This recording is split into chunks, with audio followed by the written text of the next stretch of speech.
My Govanen. Welcome to the Tolkien Lore Channel. I'm the Tolkien Geek, and at last in the Silmarillion Synopsis series we have come to the final chapter of the Silmarillion, chapter 24 of the Voyage of Earendil and the War of Wrath. This is not the last part of the Silmarillion volume, but it is the last part of the Silmarillion proper, because everything that comes after this in the book is about the second and third ages and doesn't really concern the Silmarils. I will do videos on the next two sections though, so there will be further Silmarillion synopsis videos. They just won't be about the actual Silmarillion. But in this particular one, we get the end of the First Age, so let's go ahead and get started and wrap up our First Age excursion. So after the fall of Gondolin, Earendil, son of Tuor, of course, is living at the mouths of Sirion with the refugees of Doriath, who are led by Elwing. Earendil becomes lord of the people who are there, being the son of Tuor, and he marries Elwing, and they end up having some sons named Elrond and Elros. One of those at least should be familiar to you. Earendil himself becomes very restless, and he has two desires that kind of become blended as one in his sea longing. One of them is to follow Tuor, his father, who had sailed west and was never heard of again, and his other desire is to maybe perhaps come to the last shore on the continent of Aman and bring a message to the Valar, basically asking for their mercy and assistance in the war against Morgoth. So he goes with the help of Círdan the shipwright. He builds the ship called Vingilot, which is, it says, the most beautiful ship ever built, and with it he sets sail into the west. And the story here tells us that there is a Lay of Earendil which tells of all of his adventures, but we really don't get much of that in this story. And unfortunately, this is one that Tolkien never really fleshed out nearly to the extent that he might have. Although, fun fact, in older versions of this story, one of the adventures that Earendil gets into involves him killing Ungoliant. So, that gives you an idea of the kind of adventures he might have been getting up to, even though in the published Silmarillion as we have it, he doesn't do that, because from what we hear earlier, Ungoliant presumably eventually just devours herself. At any rate, he sails west, but he's never able to come to the shores of Valinor because, of course, there's all these things in the way that the Valar have put there to keep people from getting there. And finally, he just becomes homesick and wants to see Elwing again and decides to sail back. And he also has these dreams that make him fear something bad is going on back home, so all of a sudden he's in very much of a hurry to get back to the Havens. There was, of course, good cause for Earendil's fear. He had left the Silmaril in the keeping of Elwing while he was out sailing, and the sons of Feanor, those that remain, Maedhros, Manglor, Amrod, and Amras, they learn of the existence of the Silmaril at the mouths of Sirion, and at first Maedhros is really reluctant to do anything about it, because after the really tragic events at Doriath, he's not really keen on doing anything like that again, and at first he holds back, but finally the oath just burns him up and he just can't not do something. So he and the other sons of Feanor send messages basically saying, hey, look, we're your friends, but give us the Silmaril. And the people of the mouths of Sirion basically don't want to give it to him because, A, they think the Silmaril has been part of the cause of their blessing and protection there, and B, Earendil, who is the kind of their lord, is gone, and so they don't have a proper representative to give an answer anyway. So they basically say, we're not going to do that right now, But Maedhros and the other sons of Feanor, driven by their oath, commit a third atrocity and attack the people at the mouths of Sirion. And this, it says, is the most cruel of all the three, and it's so bad at this point that even a lot of the people who belong to the Sons of Feanor don't take part in it, and some even fight against them on the side of the refugees of Doriath and Gondolin. Nevertheless, the Sons of Feanor are victorious, although Amron and Amras are killed, and therefore Maedhros and Manglor are the only two left at this point. And after all of this tragedy, they still don't get the Silmaril because Elwing, who has the Silmaril, casts herself into the ocean, basically trying to escape them. Elrond and Elros are taken captive and eventually just raised by Moglor, who is also very tired of the oath. And because of his attitude, the relationship he has with them ends up being a pretty good relationship, and they end up, having a lot of love for each other. And so that ends up not being as bad as you might expect. Elwing, who cast herself into the ocean, was turned into a bird, basically, by Ulmo, and she flew super, super fast, basically, all the way into the west, trying to find Earendil. And on one particular night, she ends up finding the boat that he's in and basically lands almost in a crash landing. Earendil sees the bird, and he's like, something's wrong with this poor bird, and it's got the Silmaril, which is kind of weird. And he recognizes that the bird is, really exhausted or whatever, so he just actually kind of cradles the bird, falls asleep, and when he wakes up, there's Elwing, his wife, and he's like, oh, wow, that's weird. But Elwing, of course, tells him what's happened, and now that he knows what's going on, he despairs of any hope in Middle-earth, and he turns again to the west, this time with the Silmaril, wearing it on his brow. And by the power of the Silmaril, he actually manages to pass through the shadowy seas and the enchanted isles, and eventually come within sight of the blessed continent of Aman.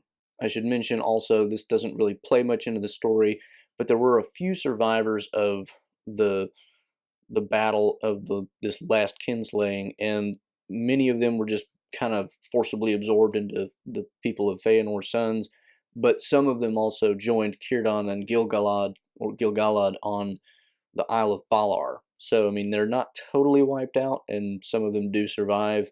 So, that's important to know, because you don't want to think that the Sons of Feanor just completely murdered everybody. It's not quite that bad. Earendil finally lands on the continent of Aman, and once again, because everything important happens at the time of festival, he comes at a time of festival. That becomes relevant a little bit later on. He tells the three mariners and his wife, look, you all stay on the ship, because only one of us needs to incur the wrath of the Valar by setting foot on Aman, where we've all been banished from. Earendil, of course, wasn't banished, but effectively the ban applies to him too. But Elwing basically says, no, because then our fates would be separated. I'm going to go wherever you go. So she sets foot, but he also tells her, well, fine, but only I can deliver the message that I have come to bring, so you wait here, I'll go to the Valar. Meanwhile, the three mariners wait on the ship.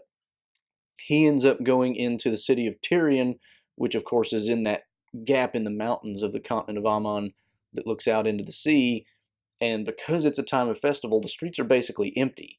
Now, there were some sentries who were left in the mountain pass, basically to make sure nobody came unexpectedly, which seems odd since theoretically nobody could do that. But they ran and told the Valar, who were holding their festival in the city of Valimar, and he doesn't see any of this. And so he's just wandering the streets, and as he's wandering the streets, he's getting dust of diamonds, because you may remember from way back when the Noldor were first creating gemstones, they were basically throwing them around everywhere. They were just so common that literally the dust of the streets is basically diamonds at this point, and his clothing is becoming basically, I almost call it like a rhinestone suit, but it's not, obviously. It's real diamonds, and he's just got tons of it on him.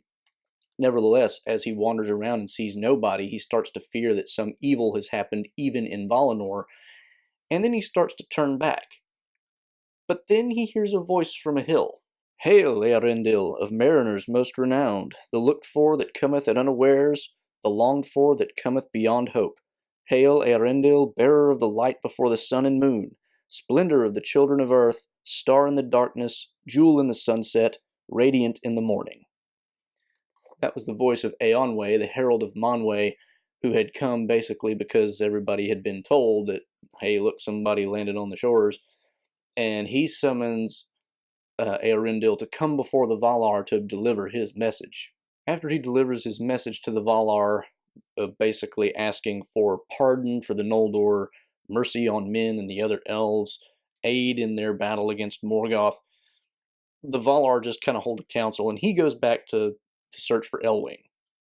And while they're debating things, Mondos basically says, are we going to let this, mortal man set foot on Earth and yet live? And Ulmo's like, well, he's also kind of half Noldor, by the way, and this is what he was brought into the world for, so it doesn't seem very fair to punish him for something that he was basically fated to do.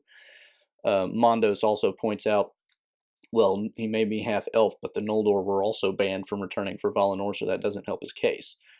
Manwë steps in and kind of settles the dispute and says, the authority of judgment in this matter has been given to me, and he basically says they won't be punished for coming here, but they'll never get to go back to mortal lands. They basically have two choices. They can live here as men and, live whatever short period of time and then go wherever men go when they die.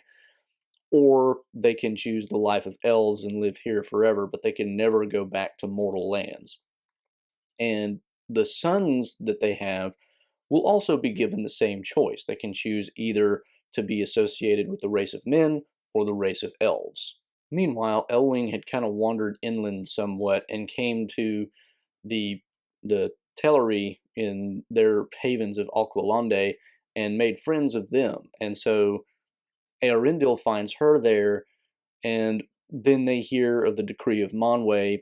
Earendil basically says, I'm weary of the world, you pick. Although in his heart he kind of wants to go with men because of his father Tuor.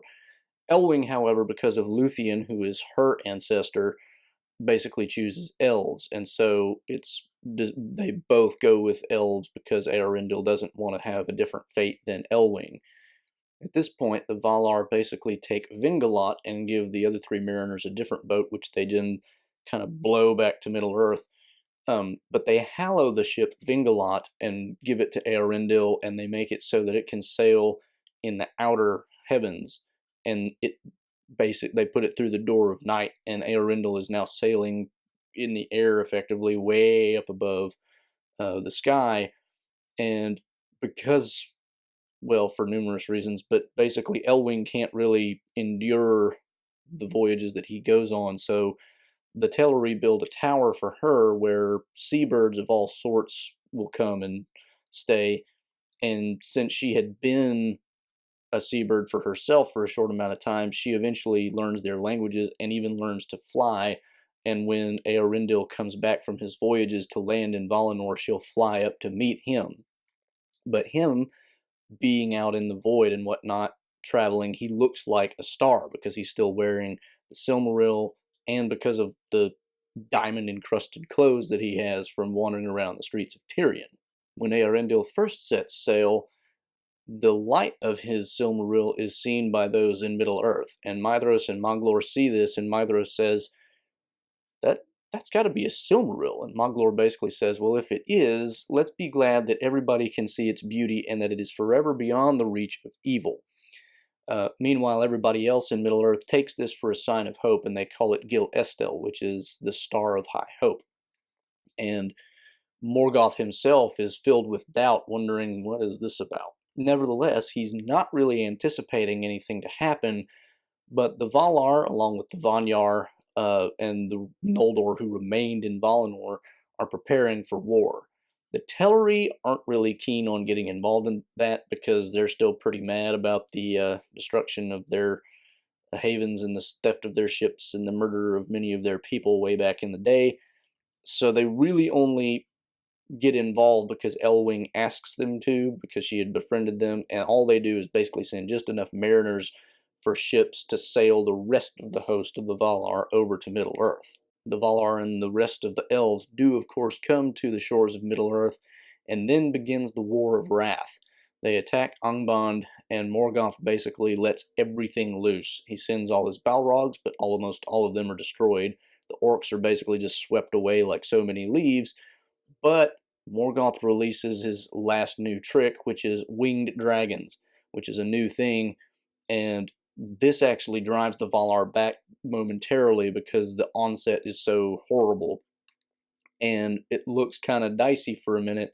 But then Earendil comes with the host of eagles, and a battle begins in the sky. And all night they're fighting until finally Earendil kills Ancalagon the Black, which is the greatest of these winged dragons.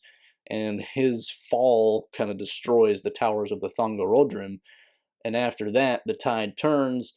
The Valar the Valar mostly aren't there. It's mostly Maiar and elves, but at any rate, they're led by Eonwë, really is what it comes down to. But they rust into Angband, and Morgoth, being the cowardly sort that he is, basically ends up in the deepest, darkest part of it.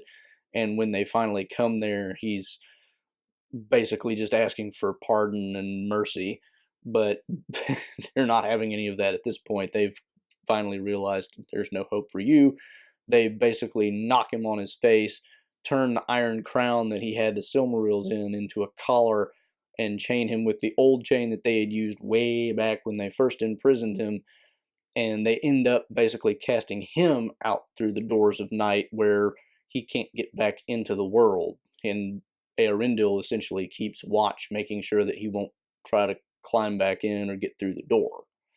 But the hosts are victorious, and because of the huge amount of power in this whole battle, Beleriand will end up sinking below the waves for the most part, except for a tiny little bit of land just west of the Blue Mountains, which is where Osiriand was.